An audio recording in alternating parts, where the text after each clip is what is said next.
Eğer burada kalbimiz varsa ve hala atıyorsa vardır bir sebebi diyeceğiz.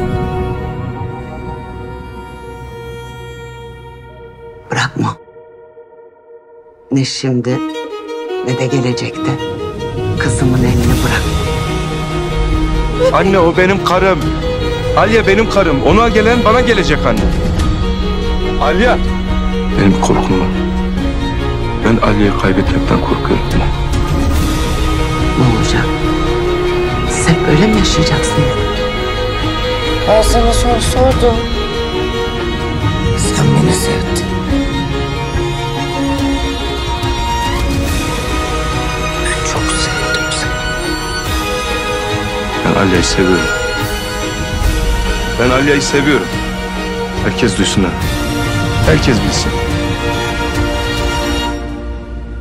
Ben seni bütün kalbimle seviyorum.